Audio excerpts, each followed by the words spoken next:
We're about names. Now, back in the 1950s, the Arrhenius theory for acids and bases has been around for hundreds of years.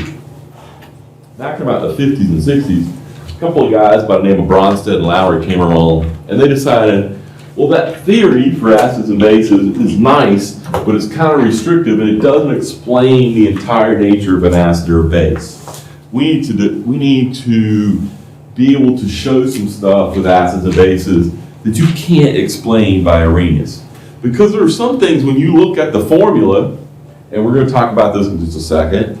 This is one of the great examples for Bronsted and Lowry. Anybody know what this is right here? Anybody know what it is? That's ammonia, okay? This is the formula for ammonia. Ammonia is basic. Do you see any hydroxides there? All the bases that we showed earlier for Arrhenius theory all had hydroxides with them, right? And that's what made them a base.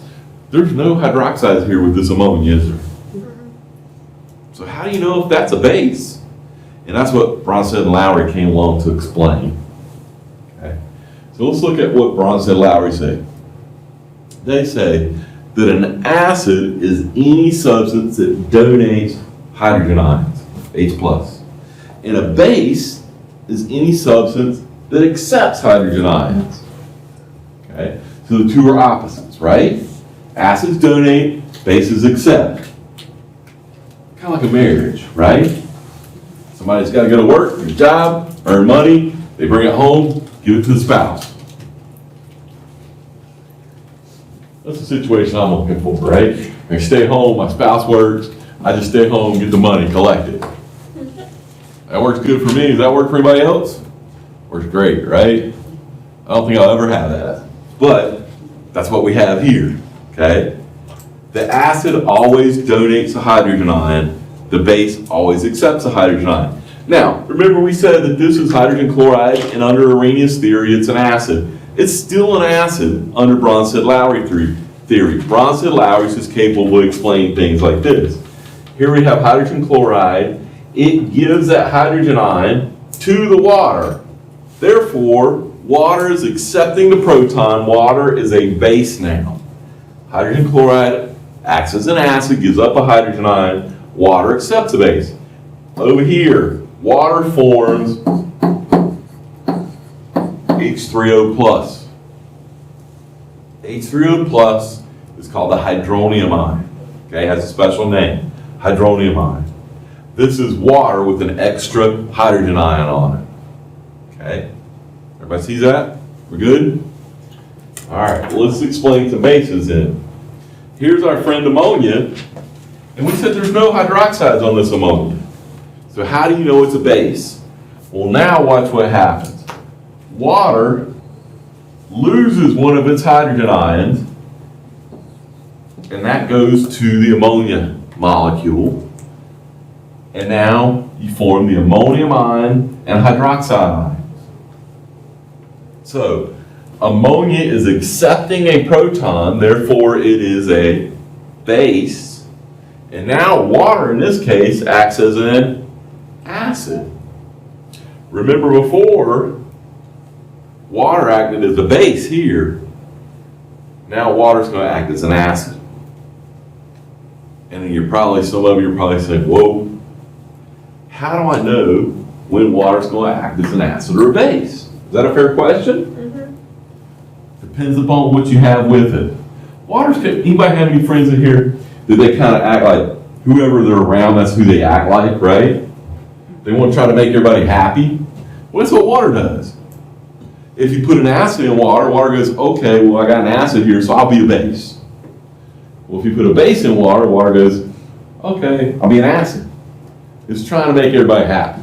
So depending upon who you mix with it, that's how it decides it's going to act. So in this case, I put ammonia in there, and ammonia says, hey, I want your hydrogen ion, and water goes, okay, I'll give you my hydrogen ion, so I'll be an acid this time.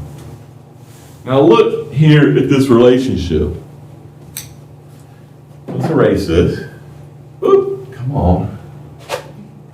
I want you to notice the difference between this and this. What's the difference here between water and hydroxide? Hydrogen loss. A hydrogen. And what's the difference between here and here? Hydrogen. A hydrogen. Okay? This guy gained it. That means that he had to be losing one. He lost one. Somebody had to take it. Okay? You don't just lose one without somebody stealing it. It's like money. I don't lose money. Can't afford to, right? So you see how they're linked together like that? Everybody sees that? It's going to be important in a minute. Okay. So, on each one of these equations, okay, we have A and B here. Question A. Look at equation A. Look at the left-hand side of it. Who is the acid and who's the base?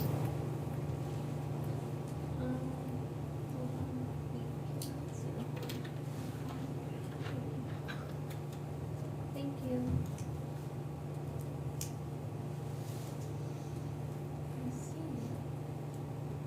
Everybody ready?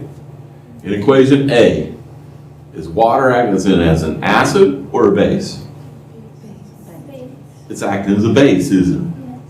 Because the difference between here and here is what? Hydrogen. It accepts a hydrogen ion to become the hydronium ion. That means that this guy here must be what? An acid. Okay? Everybody sees that? All right, what about this one down here? Is water act as an acid or a base? It's still acting as a base, isn't it? Okay, because I go from here to here, the difference is a hydrogen, so that's a base. And I go from here to here, this is called hydrofluoric acid, and this is called fluoride, right? That means that this is an acid. Ooh. It gave up a hydrogen ion and became fluoride. Now, some of these acids have really unique uses, right? So some of them I like to talk about. Not that you'll ever need it. Anybody know anything about hydrofluoric acid? No? It's good at dissolving bodies.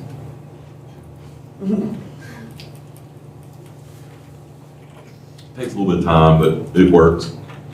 It also dissolves glass. It's one of the few things that will dissolve glass. So when you buy hydrofluoric acid, it always comes in plastic containers, because if you put it in glass, it eats the glass, it dissolves the glass. Not many things can dissolve glass, right? Hydrofluoric acid is one of the few things that will dissolve glass. It's also a really painful thing to spill on yourself. Not because of the acid strength, but what happens is because it's the fluoride that's on there, the acid goes through your skin and gets into your bones.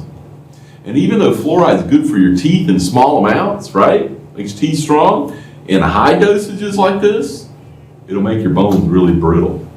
It's a really painful way to die, to get exposed to hydrofluoric acid like that, to spill it on you, to spill a large amount on yourself. Even though you wash it off, a lot of it will go through your skin into your system and make your bones really brittle. It's supposed to be really, really painful. See, practical applications if you ever need to really torture somebody. Use it. It's used in industrial processes sometimes. So it's not sold over the counter? No, you cannot go to the drugstore and buy that. No. Good thing. That's not commonly sold. Even if I need to dissolve some glass, I can't get, I don't even have any of this in my lab, I don't believe. I don't believe I have any of this. That's good. It's useful sometimes. I might have some. I have to go look. No, just leave it alone. Which, who here wants me to try it out on? So, yeah. No, thank you. All right, we gotta learn some important stuff in here. Practical applications. Alright. Where am I? Come on. So, remember we were talking about from one side of the equation to the other, the difference being one hydrogen atom, right? One hydrogen ion. Well, look on here. We now have a formal term for that. Here we have HA, and it loses a hydrogen ion to be over here. Because it's losing it, this is an acid, and on the other side of the equation, when it loses that, this is called its conjugate base. New term, conjugate base. So this is an acid, this is its conjugate base. Now this guy acts as a base, it gains a hydrogen ion, so on the other side, this is a conjugate acid. Conjugate acid pairs differ by one hydrogen ion. One hydrogen ion, not two, not three, one hydrogen ion. HA and A minus are different by one hydrogen ion. B and B plus are different by one hydrogen ion. It's an acid and a conjugate base, and a base and its conjugate acid. There are always two pairs. You can't have just one pair. You have to have two pairs on here, okay? And the reason that we talk about this is because this reaction, note the two arrows here. Remember when we did weak electrolytes? Mm-hmm. This reaction is reversible. It can go forward and backwards. So if this is acting as an acid on this side, then this guy here will act as a base. If this is acting as a base on this side, then its pair, its couple on the other side, acts as an acid. Okay? So if you're an acid on one side of the equation, you're a base on the other. If you're a base on one side, you're the acid on the other. This will become really important when we talk about buffer systems. Okay? So, here's their example. Here's another example. This is our HF. I'll write it bigger so you can see it.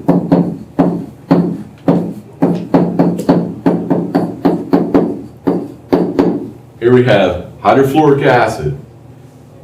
We said it's an acid. Where is its conjugate base? Who's its conjugate base? If this is an acid, that means water is a base. Who is hydrofluoric acid's conjugate base on the other side? Fluoride. It's an F minus, it's fluoride, right? Remember, when you become an ion, you change the ending to IDE. So this then is the conjugate base. If this is a base, then the hydronium ion is the conjugate acid. Does that make sense? Y'all are too quiet. Will somebody talk to me, please? I'm trying to understand what you just said. Do what? I'm trying to understand what you just said. Well, that's what I'm saying. Say it one more time, Say it one more time. please. All right, look up here at the board, stop writing and look and listen, okay? On this side of the equation, we said if this guy was an acid, he's going to lose that hydrogen ion, right? That means if he's an acid on this side, he's related to this guy here. That's an acid on the other side. This is called the conjugate base, where it lost the hydrogen ion. This guy's a base, then its relation on the other side is an acid, and it's called the conjugate acid. Right? There's always two pairs, two conjugate acid-base pairs together. We got acid-base here, we got acid-base on the other side too. They're just called conjugate acid bases on this side. The acid related to the other acid is conjugate base. Oh, it's not related to the other acid. This is an acid over here, it's related to this base. Oh, sorry, okay. Right? And then this is the base, so it's related to the acid on the other side. The acids and acids aren't related, and the bases and bases. No, they're not. Okay?